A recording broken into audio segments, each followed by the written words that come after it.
두 번째 시간은 그 클레멘트, 그 다음에 이제 오리겐, 또 유명한 아우구스티누스, 그리고 이제 세 번째 시간에는 이제 토마스 아퀴나스, 또 종교개혁자들을 이렇게 살펴보겠습니다. 그래서 첫 시간에는 우리가 그 필로에 대해서 살펴봤어요. 왜냐하면 이 필로가 유대인이었고 또 유대인 학자로서 플라톤의 철학을 사용해서 창세기를 알레고리카하게 해석을 했어요. 그러니까 그런 작품을 만들어낸 거죠. 창세기 해석이라는 책을 썼거든요. 그러니까 기독교인들도 어떤 작품을 글을 기록할 때 플라톤적인 그런 방법을 가지고 글을 쓴다는 거죠. 그래서 예를 들면 내가 가고 싶은 바닷가, 그러면 그거를 플라톤적으로 쓰는 거죠. 바다는 우리의 이상이다. 바다에 가면 최고의 선이 있다. 깨달음이 있다. 그래서 우리는 이 일상을 탈피해서 바다에 가자. 바다에서 그런 참된 그런 행복을 누리자. 만약에 이렇게 제가 글을 썼다면 그건 뭐예요? 플라톤의 관점을 가지고 플라톤의 그런 이데아론, 이원론을 가지고 제가 작품을 쓴 거죠. 그러니까 저의 작품을 이해하려면 여러분들은 저도 이해해야 되죠. 저에 대한 배경도 이해해야 되지만 제가 썼던 그런 플라톤의 철학을 이해해야 그 이데아, 벗어나고 싶다. 이런 것들이 다 플라톤 철학이로구나. 마찬가지로 기독교 고전도 이런 어거스틴 책이라든지 이런 오리겐 책, 이런 뭐 암브로시우스 이런 클레멘트 이런 책들 속에 플라톤적인 그런 요소들이 있기 때문에 우리가 그걸 찾아내서 해석을 잘하고 이해를 잘 할 수가 있다라는 것입니다. 그래서 첫 번째 인물 필론에 대해서 혹은 파일로에 대해서 했고, 이제 이번 시간에는 최초의 알레고리 해석을 하신 분이고 클레멘트, 오리겐 이런 모든 기독교, 특별히 알렉산드리아 학파, 특별히 이집트에 있는 그 알렉산드리아 지역에서 태어났고 활동했던 그 학자들 모두에게 바로 영향을 준 거죠. 이 필로의 영향이. 근데 특별히 필로의 영향이라는 것은 플라톤의 영향이고 플라톤의 영향을 가지고 알레고리 해석을 했다는 거예요. 그래서 우리가 기독교 고전을 이해할 때 그런 알레고리를 잘 이해해야 된다. 그 말씀을 드리기 위해서 제가 이렇게 좀 어려운 이야기들을 한 겁니다. 그래서 이런 해석학적인 관점에서 우리가 그런 신학, 신학자들을 봐야 된다. 그런 이야기입니다. 자, 두 번째 인물은 이제 클레멘트죠. 이제 클레멘트도 알렉산드리아 교리학조에서 이제 그 수업을 했었죠. 그래서 교장도 했었죠. 그래서 우리가 다시 한번 알렉산드리아 그 교리학조로 한번 가보면 거기에 이제 기라성 같은 많은 사람들이 있었습니다. 알렉산드리아 교리학조. 그래서 이 알렉산드리아 교리학조에서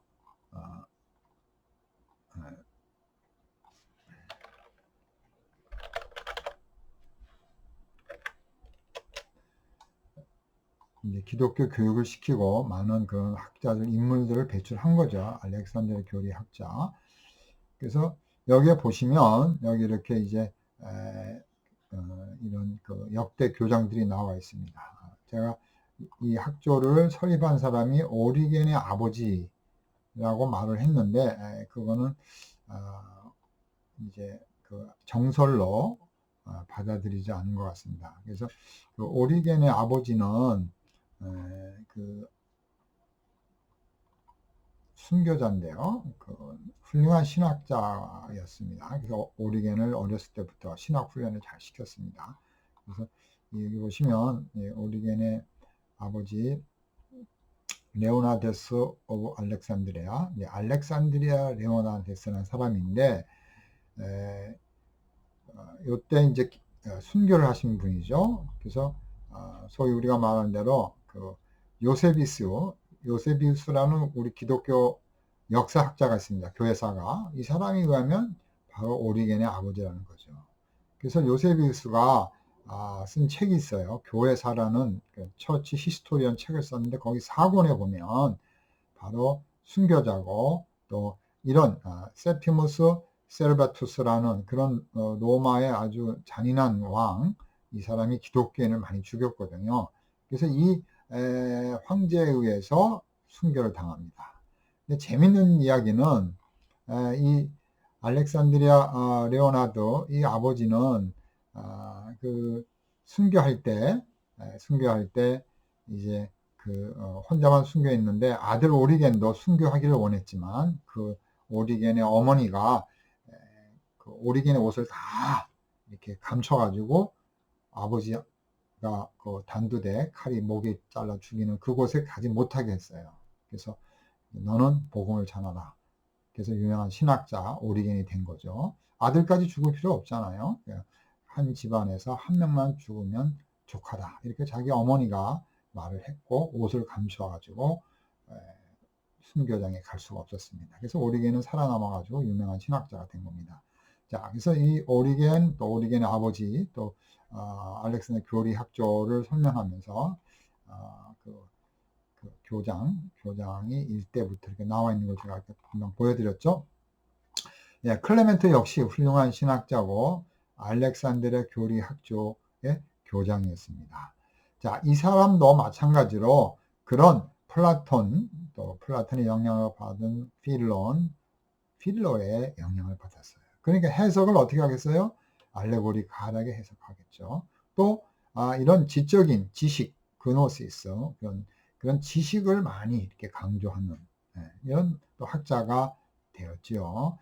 그래서 이제 그런 이 클레멘트는 그런 특별히 영지주의자들과 많은 그런 논쟁을 했고 이런 사람들, 이 발렌티우스, 바실리우스 이런 사람들이 이제 유명한 영지주의자들이죠. 영지주의자가 뭔가 찾아볼까요?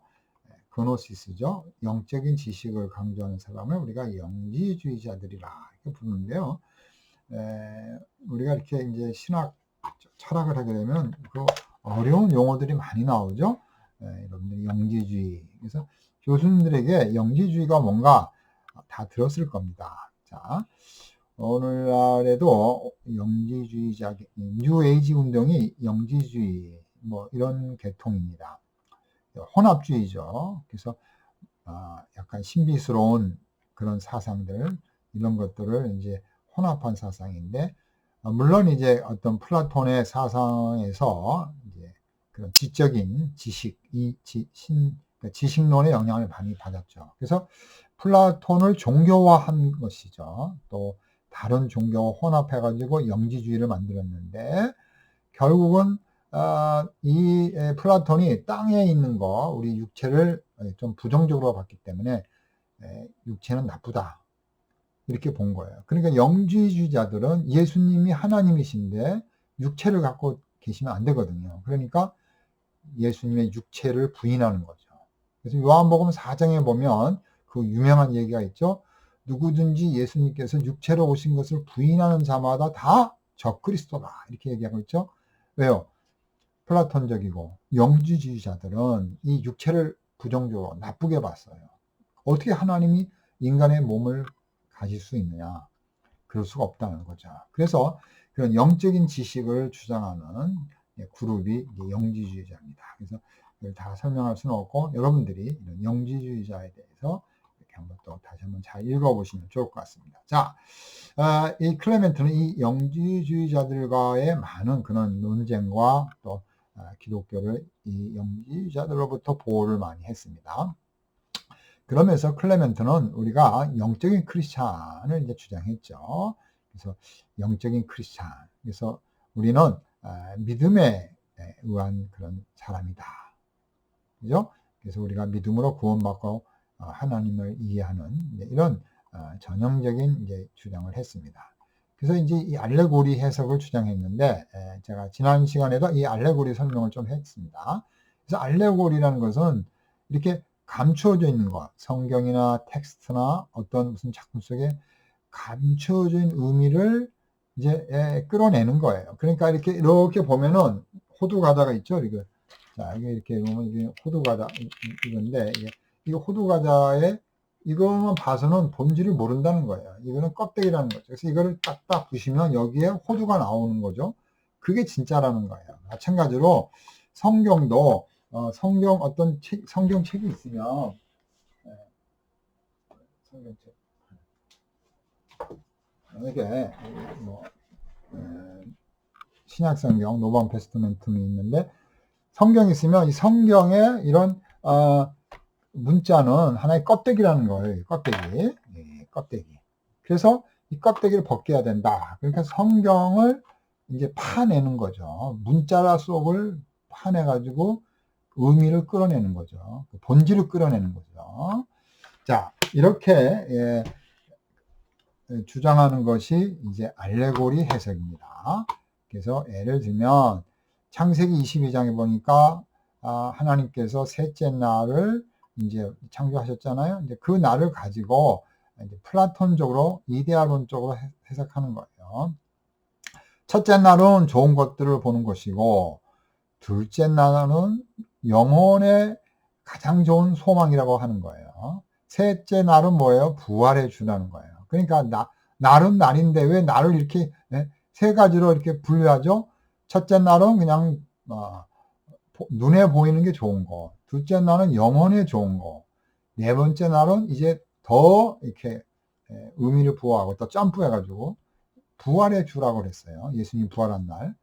그래서 이런 것들은 영적인 사람들, 눈이 영적으로 이렇게 된 사람들, 그래서 영적인 사람만이 볼 수 있다. 그런 기독교 선생들, 지식인들, 성숙한 사람만이 여기까지 본다는 거예요. 첫째 날, 둘째 날, 셋째 날에서 부활의 날을 본다는 거예요. 그래서 이렇게 이제 결국 알레고리죠. 뭐 그럴듯하지만 우리가 그런 해석을 이제는 더 이상 받지를 않는 거죠. 물론 성경에는 알레고리가 있어요. 예를 들어서 이스라엘 사람들이 출애굽을 하면서 홍해바다에 들어갔잖아요. 홍해바다. 홍해바다가 지금은 사우디아라비아 바로 서쪽에 있는 그 바다를 이제 홍해바다로 요즘 학자들이 주장하는데, 그 홍해바다에 그 통과를 했을 때 그거는 하나의 신약의 세례라고 보거든요. 그것도 하나의 알레고리죠. 실제 사건은 홍해 사건이었는데 신약에서 말하기는 의미론적으로 우리의 세례라, 우리가 죽었다가 물에 빠져 죽었다가 다시 살아났다. 그래서 홍해를 걷는 것과 세례를 받은 것을 같은 의미로, 같은 사건으로 연결해서 보는 거죠. 그게 하나의 타이포스, 그것도 하나의 알레고리 해석이죠. 성경이 말하는 거죠. 그러니까 성경이 주장하는 알레고리는 우리가 오케이. 그러나 이렇게 첫째 날, 둘째 날, 셋째 날 이렇게 날이 의미가 달라지면은 이건 우리가 알레고리로 볼 수 없는 거죠. 자, 우리가 왜 이 알레고리를 하게 되면, 우리가 기독교 고전을 읽게 되면 이 알레고리가 굉장히 많아요. 왜 알레고리가 많냐면, 호모의 일리아드라든지 헬레니즘의 문학에 보면 이 알레고리가 굉장히 많은 거예요. 그래서 그런 영향이 기독교 문화 속에도 들어와 있는 거죠. 그래서 우리가 그 플라톤적인 해석을 알레고리를 찾아내야 우리가 그 어떤 작품을 바르게 읽는 거거든요. 그래서 우리도 기독교 고전의 그런 작품을 바르게 읽으려면 이건 알레고리로구나. 그래서 우리가 그 알레고리를 이해할 때 이 사람이 이런 의미로 얘기를 했구나. 이게 문제로구나. 그래서 저자가 말한 거에 대한 문제점도 우리가 알아내야 되는, 그렇게 해서 우리가 이 철학적이고 알레고리적인 해석도 우리가 이해를 하는 겁니다. 자, 그래서 이제 예를 들면 이제 마지막 결론적으로 클레멘트는 지나친 철학의 사용과 영적 지식을 강조함으로 인해서 플라톤처럼 너무 많이 강조했죠. 또 영적인 지식, 또 그런 어떤 알레고리를 강조했죠. 기독교 진리를 너무 이제 핵심보다는 알레고리 하다 보니까 잘못 전달이 되는 거죠. 그래서 이제 이런 면에 문제가 있다 이렇게 보는 거예요. 그래서 이런 알레고리 해석이 오리겐에게 이제 세 가지 해석에 사람이 몸과 영과 혼으로 구성이 되어 있다. 이렇게 보고 몸, 문자적인 거, 또 혼, 이런 정신적인 것, 그 다음에 생명, 영적인 것, 이렇게 세 가지로 이제 해석을 하는 거예요. 중세시대 때 다 이 세 가지, 삼중적 해석이라고 그러는데, 삼중적 해석으로 보는 겁니다. 그래서 한번 찾아보시면, 삼중적 해석,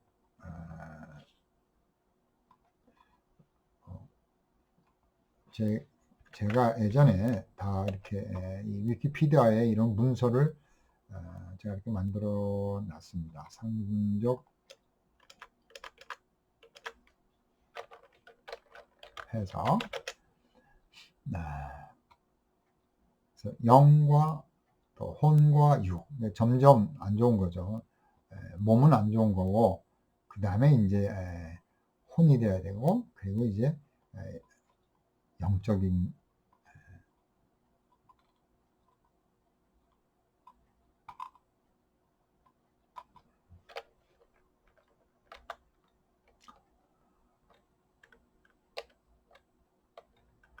네, 이게 지금 한국말로 번역을 스피폴드 인터프리테이션.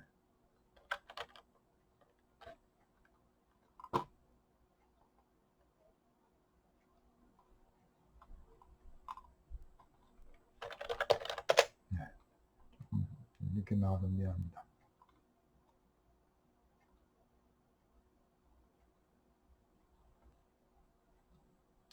네, 여기 보시면 이제 그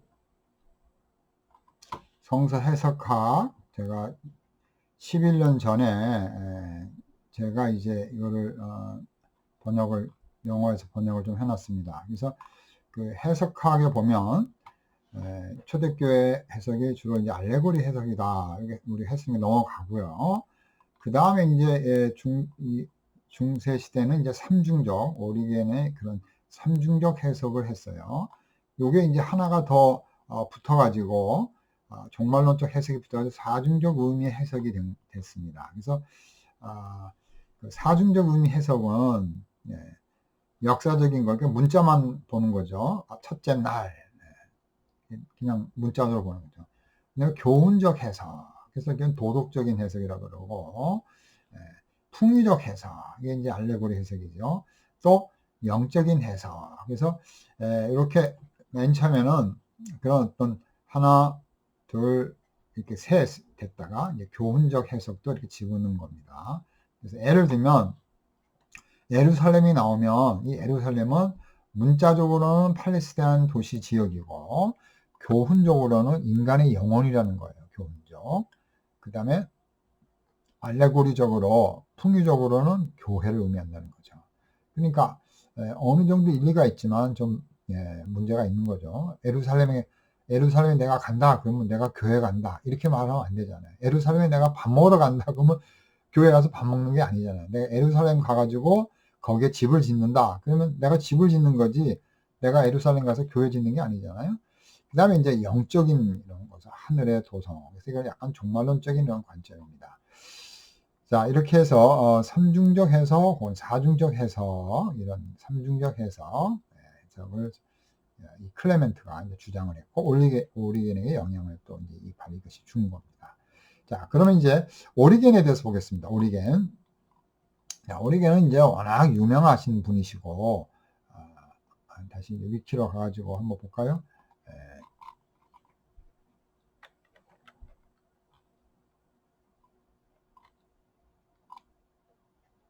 오리게네스.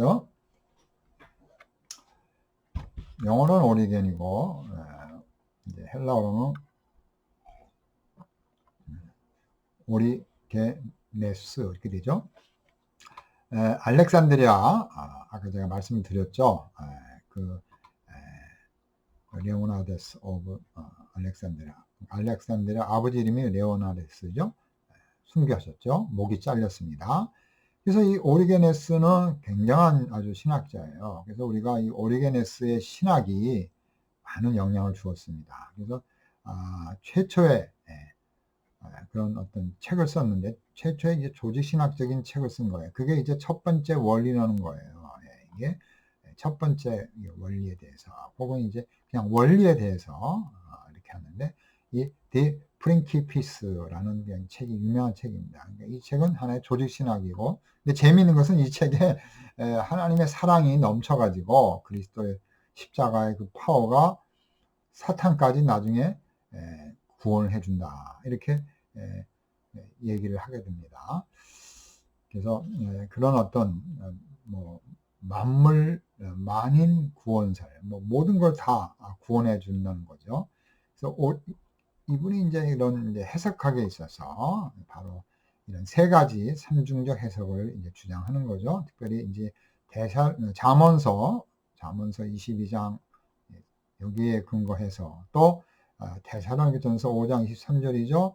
하나님 말씀은 참 몸과 혼과 찔러 좌우 심령을 찔러 쪼개는 거, 그거 나오잖아요. 그죠?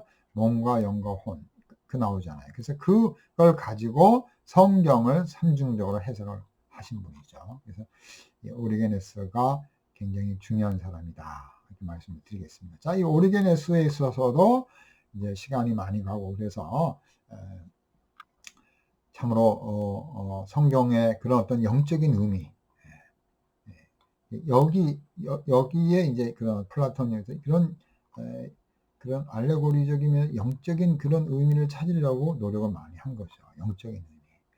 그러니까 그거 뭐 틀린 건 아니지만 내가 알렉산드리아에 가서 밥을 먹고 친구들과 이야기하고 거기서 또 뭐 해변가를 걷고 도서관에 갔고 뭐 이렇게 이제 만약 글을 썼다고 합시다. 그러면 그걸 알레고리하게 해석을 한다는 거예요. 내가 알렉산드리아는 그런 그 도서관이라는 이데아 속에 가가지고 거기에서 영적인 지식을 찾기 위해서 참 행복을 누리면서 내가 도서관을 거닐었다. 그걸 비유적으로 해변가를 거닐었다, 이렇게 표현을 했기 때문에 원래 문자적인 것을 뚫고 들어가면 그 사람은 도서관에서 영적인 지식을 찾고 행복과 최고의 선에 이르는 그런 이데아적인 사상을 가졌다, 이렇게 보는 게 이게 바로 알레고리 해석이라는 거예요.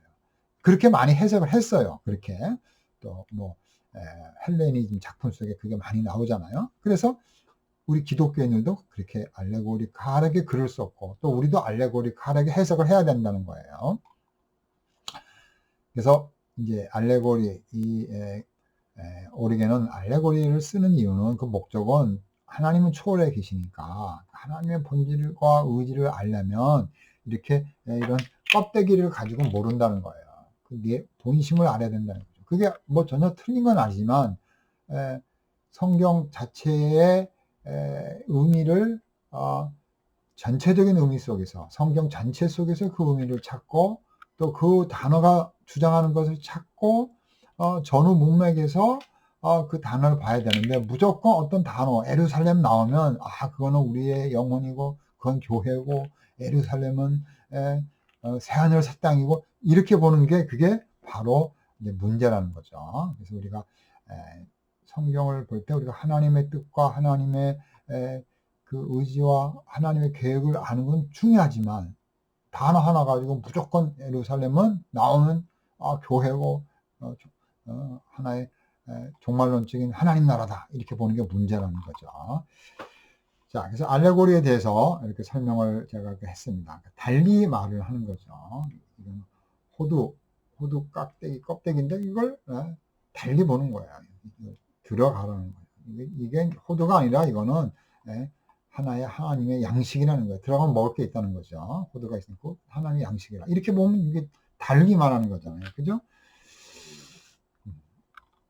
그래서 우리가 이제 그 오리겐에 대해서 이제 평가를 하면, 아주 유명한 학자고, 또 뭐 오리겐에 대해서 우리가 많은 그런 것들을 이야기할 수 있지만, 이제 아까도 말씀드렸지만 굉장한 신학자로서 기독교 교리를 조직적으로 만든 거죠. 그래서 이 책을 쓴 거잖아요.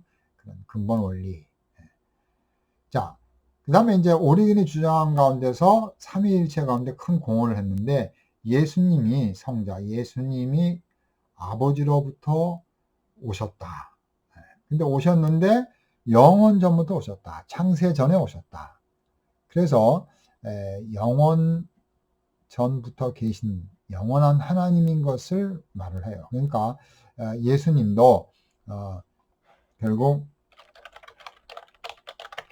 영원하신 분, 즉 아버지와 함께 영원 전부터 계셨다. 이거를 주장한 거예요. 오리겐이. 이거 굉장한 공헌이죠. 그게 뭐예요? 플라톤의 사상이죠. 그걸 지난번에 말씀드렸죠. 그러니까 그 이데아, 그 영원전에 있는 그 원본에서부터 있던 아들이 로고스로서 이 땅에서 오셔서 다시 이제 돌아가시는 거죠. 영원으로 돌아가는 거죠. 그러니까 영원전부터 계신 분으로 보는 거죠. 그러나 이제 뭐가 문제이면 권위에 있어서 이제 문제가 되는 겁니다. 오리겐은 예수님이 오래오래전에 계셨다. 그건 좋아요. 영원전에 계셨다. 그건 최고로 좋은데 문제는 아버지보다는 힘이 없다. 종속적인 것을 주장하게 되는 거예요. 그게 이제 그 제자인 아리우스에게 영향을 주는 거예요. 그래서 좌파 삼위일체에 영향을 주는 거고, 여기에 대해서 이제 누가 영향을 받냐면 이제 그 유명한 아타나시우스는 이제 바르게 이제 그 영향을 받아요. 그래서 성자는 성부와 동일 본질이다. 동등한 영광과 권위가 있다 이거예요. 그걸 아타나시우스가 주장했어요. 그러나 오리겐은 그게 좀 약했어요. 그래서 그거를 제자인 아리우스가 완전히 이제 종속시킨 거죠. 하나님 1등, 예수님 2등 이런 식으로 본 겁니다. 그래서 이런 문제점이 신학적으로 있기 때문에 우리가 이제 기독교 작품을 볼 때도 첫 번째가 아버지고 하나님이고 두 번째가 아들이다. 아들은 위대하시고 하나님이지만 두 번째 하나님이다. 우리가 이렇게 얘기하면 그건 오리겐이고 아리우스다. 그건 잘못된 거다. 이단이다. 이렇게 우리가 알아야 된다는 겁니다. 자, 여기 오늘 두 번째 시간에는 이제 우리가 클레멘트하고 또 오리겐에 대해서 살펴봤습니다. 이분들의 그런 것들을 잘 알아야 기독교 고전을 잘 이해할 수 있다. 이렇게 설명을 드렸습니다. 수고했습니다.